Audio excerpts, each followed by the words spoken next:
Des parents qui réussissent leur mission. Élever des enfants aujourd'hui est plus difficile que jamais. Former le caractère d'un enfant est même plus urgent du fait que les enfants sont confrontés chaque jour à des valeurs qui semblent être à l'opposé de celles de leurs parents. Aujourd'hui, les enfants sont bombardés de messages ambigus provenant des médias sociaux, de l'Internet, des autres adultes et de leurs camarades. Ce message déconcentrant a amené les enfants à une sensibilisation à l'égard de nombreux maux de la société tels que la violence, l'immortalité, les abus et la discrimination. Malgré ces difficultés, les parents constituent encore la meilleure protection pour les enfants face à des comportements à risque tels que l'usage de l'alcool et de la drogue, la relation sexuelle précoce en dehors du mariage et les erreurs d'alimentation. Les parents qui jouent chaque jour un rôle actif dans l'éducation de leurs enfants auront un jour la récompense de voir leurs enfants devenir des adultes sains et responsables. Bien que l'art d'être parent ne soit pas une science exacte et n'offre aucune garantie, les parents qui font le meilleur usage de leur temps passé avec leurs enfants auront plus de chances de les influencer positivement et de les préparer pour la vie adulte. Il y a des moments où l'art d'être parent semble être une tâche insignifiante, spécialement lorsqu'il s'agit de changer des couches, d'essuyer un liquide que l'enfant a renversé, ou de discuter de l'heure du coucher ou de la propreté de la chambre. Cependant, l'art d'être parent est l'une des tâches les plus importantes confiées à un être humain et l'une de celles qui constituent le plus grand défi. Réfléchissez à l'importance d'éduquer un enfant qui ne sera pas seulement obéissant, mais qui développera un caractère mûr et une saine estime de soi-même, gérera ses émotions et aura de saines relations avec les autres. Oui, l'art d'être parent est de la plus grande importance. Bien entendu, des parents parfaits, ça n'existe pas. Cependant, par la grâce de Dieu, nos enfants peuvent devenir de magnifiques adultes. Tout en ayant eu des parents qui étaient loin d'être parfaits, de la même veine, les parents ne doivent pas non plus s'attendre à avoir des enfants parfaits. Le docteur John Gottman, un psychologue de premier plan qui s'est livré à des recherches très poussées sur le mariage et sur l'art d'être parent, suggère que les parents doivent s'impliquer dans les sentiments de leurs enfants. Ils doivent devenir des entraîneurs des émotions. Ils doivent profiter des émotions négatives et positives pour enseigner à leurs enfants les importantes leçons de la vie et former avec eux des relations plus étroites. Le docteur déclare clairement que diriger les émotions de l'enfant ne signifie pas que les parents doivent supprimer la discipline, mais aider les parents à avoir des interactions parents-enfants plus fructueuses. Les parents peuvent devenir des entraîneurs des émotions de leur enfant en suivant ces étapes. Première étape, prenez conscience des émotions de votre enfant. Toute émotion est l'occasion d'une relation plus étroite avec votre enfant et pour lui enseigner quelque chose. Deuxième étape, écoutez sincèrement ce que dit votre enfant. Les parents doivent apprendre à écouter leur enfant et à approuver leurs sentiments. Votre attitude envers vos enfants est essentielle pour les aider à devenir des adultes émotionnels, intelligents et responsables. Assurez-vous que vos paroles ne sont ni une critique, ni une condamnation, ni un blâme.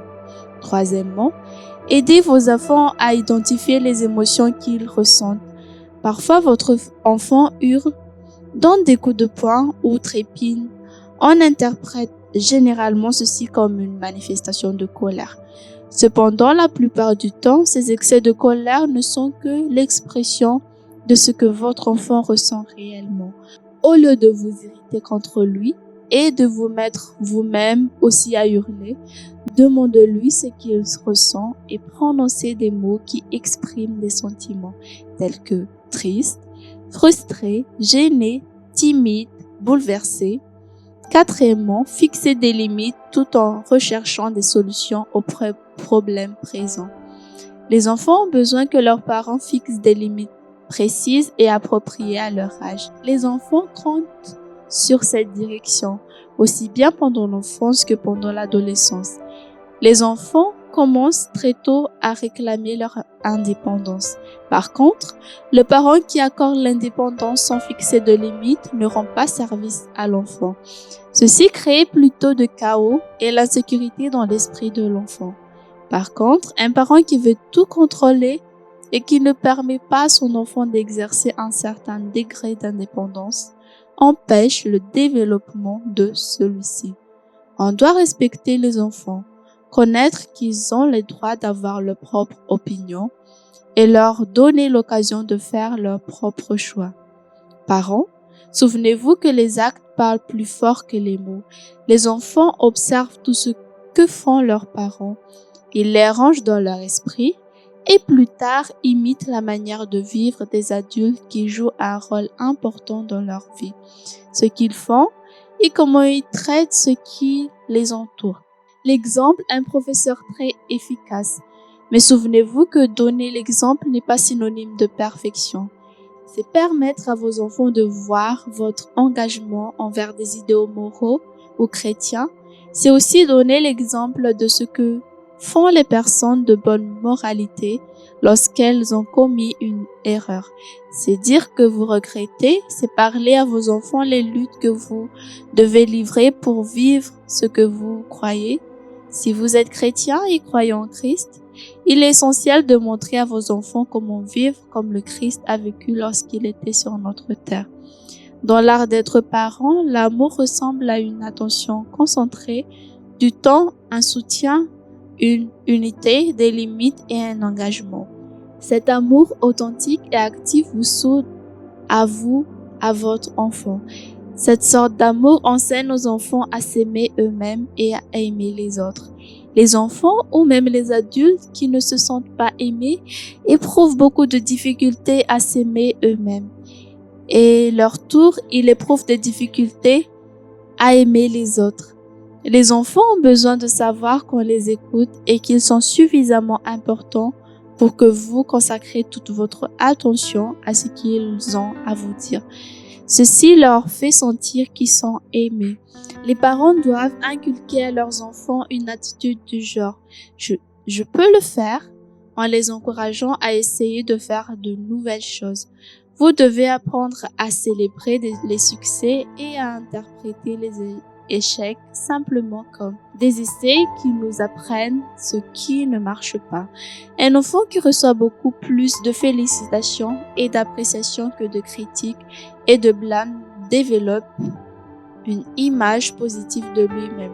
Les parents qui soutiennent leurs enfants les aident à se considérer comme des personnes capables et compétentes, qui veulent prendre position pour ce qui est juste sans dépendre de l'approbation du groupe à n'importe quel prix.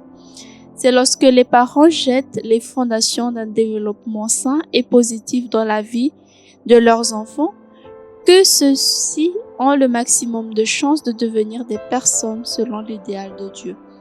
Votre enfant sera capable de faire le bon choix lorsqu'il sera confronté à des décisions difficiles. Il ne sera pas facilement influencé par les opinions des autres. Non seulement il découvrira qu'un caractère fort associé à l'intelligence émotionnelle est un avantage pour lui personnellement, mais il sera aussi utile pour sa famille, pour l'Église et pour la société dans son ensemble, car il aura reçu les éléments nécessaires pour vivre une vie saine. Échanger avec la famille. Quelles sont les responsabilités des parents concernant l'éducation? Comment peut-on aider celui-ci qui n'arrive pas à contrôler ses émotions?